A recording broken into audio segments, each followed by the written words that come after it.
नमस्कार। आज के इस अंक में मैं आप सभी के साथ नए आपराधिक कानूनों के अंतर्गत आम नागरिकों को प्रदान किए गए अधिकारों एवं सुविधाओं के बारे में महत्वपूर्ण जानकारी साझा करने जा रहा हूँ। भारत में लागू भारतीय न्याय संहिता 2023, भारतीय नागरिक सुरक्षा संहिता 2023 तथा भारतीय साक्ष्य अधिनियम 2023 ने देश की आपराधिक न्याय प्रणाली को अधिक नागरिक केंद्रित, सिटीजन सेंट्रिक, पारदर्शी, तकनीकी सक्षम एवं पीड़ितोन्मुख, विक्टिम सेंट्रिक बनाया है। इन नए कानूनों के उद्देश्य केवल अपराधियों को दंडित करना नहीं है, बल्कि प्रत्येक नागरिक को सुलभ, त्वरित, निष्पक्ष एवं पारदर्शी न्याय उपलब्ध कराना भी है। पहली बार न्याय व्यवस्था में सिटीजन फर्स्ट की अवधारणा को प्राथमिकता देते हुए नागरिकों एवं पीड़ितों के अधिकारों को अधिक सशक्त बनाया गया है। इन कानूनों के माध्यम से यह सुनिश्चित करने का प्रयास किया गया है कि प्रत्येक नागरिक को समयबद्ध एवं प्रभावी न्याय प्राप्त हो। पीड़ित को विवेचना एवं न्यायिक प्रक्रिया की प्रगति की नियमित जानकारी मिलती रहे। पुलिस एवं न्यायालय की कार्रवाई अधिक पारदर्शी, जवाबदेह एवं विश्वसनीय बने।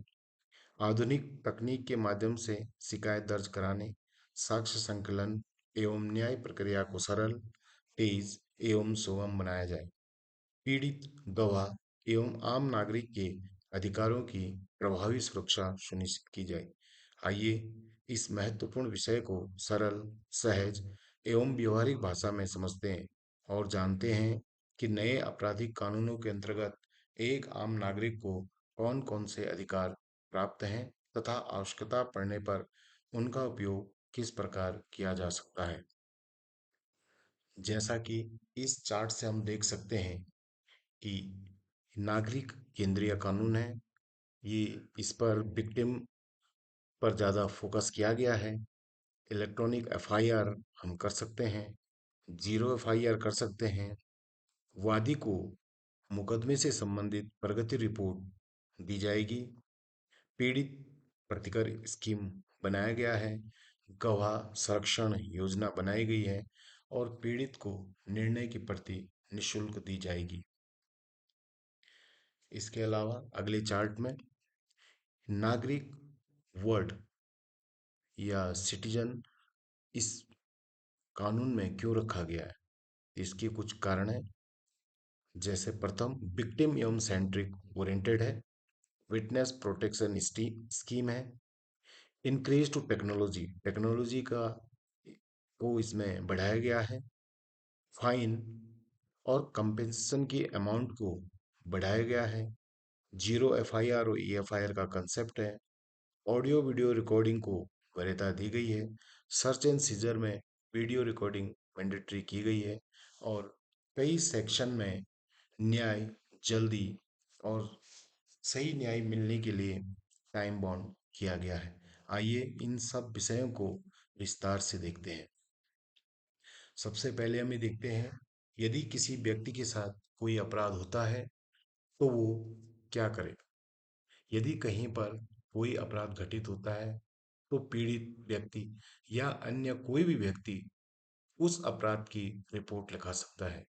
किसी घटना के घटित होने पर सर्वप्रथम वहां पर जो भी व्यक्ति है उन व्यक्ति को अपनी सुरक्षा सुनिश्चित करनी चाहिए। इसके बाद वही व्यक्ति, चाहे वो विक्टिम हो या वादी हो या कोई अन्य व्यक्ति हो जिसने उस घटना को देखा हो, तत्काल नजदीकी पुलिस स्टेशन पर जाएं या कोई अन्य साधन से अथवा 112 को भी इस अपराध की सूचना दे सकते हैं। निकटतम थाने में एफआईआर की जा सकती है। यदि घटना से कोई संबंधित साक्ष्य है तो उनको सुरक्षित रखें और उपलब्ध कराएं। प्रथम सूचना रिपोर्ट दर्ज होने पर पुलिस द्वारा विवेचना प्रारंभ की जाती है। पीड़ित या सूचना देने वाले व्यक्ति को अभियोग की प्रगति की रिपोर्ट दी जाती है। पुलिस द्वारा निर्धारित समय के अनुसार अंतिम प्रपत्र न्यायालय में प्रेषित किया जाता है। न्यायालय द्वारा उपरोक्त मामले में विचारण ट्रायल शुरू किया जाता है और साक्ष्यों के परीक्षणोपरांत निर्णय दिया जाता है। इसके बाद अगले चार्ट में देखते हैं, 173 भारतीय नागरिक सुरक्षा संहिता में इस नए कानून में दो नए कंसेप्ट आए हैं, जिनमें पहला जीरो एफआईआर है। यदि भारत के किसी भी थाना क्षेत्र में अपराध हुआ है तो भारत के किसी भी थाने में अपराध पंजीकृत किया जा सकता है। ये अपराध लिखित, मौखिक या इलेक्ट्रॉनिक किसी भी माध्यम से किया जा सकता है। जीरो एफआईआर दर्ज कर घटना वाले थाने को एफआईआर हस्तांतरित की जाती है। घटना वाला थाना अर्थात क्षेत्राधिकार वाले थाने द्वारा विवेचना प्रारंभ कर साक्ष्य संकलन के बाद अंतिम प्रपत्र न्यायालय में दाखिल की जाती है। दूसरा कंसेप्ट ईएफआईआर यानी इलेक्ट्रॉनिक एफआईआर है। यदि कहीं कोई घटना घटित होती है तो उसकी शिकायत इलेक्ट्रॉनिक माध्यम से ऑनलाइन की जा सकती है, परंतु ऐसी शिकायत का सत्यापन 3 दिन में करना अनिवार्य है। इसमें भी पूर्व के बाद ही एफआईआर पंजीकृत किया जाएगा और फिर विवेचना उपरांत अंतिम प्रपत्र मान्य न्यायालय प्रेषित किया जाता है। अब हम देखते हैं पीड़ित के क्या क्या अधिकार है।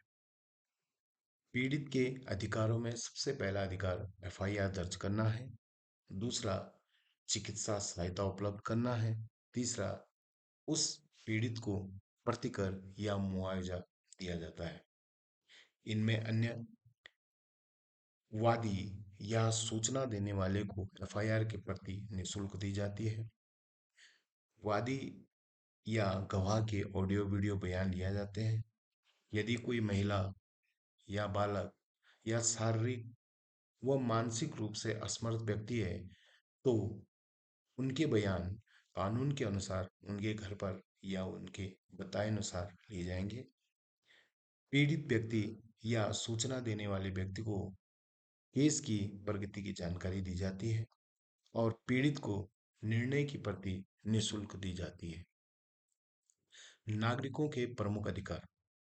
इसी तरह नागरिकों के जो अधिकार हैं, इनमें गवाह संरक्षण, जीरो एफआईआर, ईएफआईआर, नागरिकों को मुकदमे के संबंध में जानकारी देना और मुआवजा देना।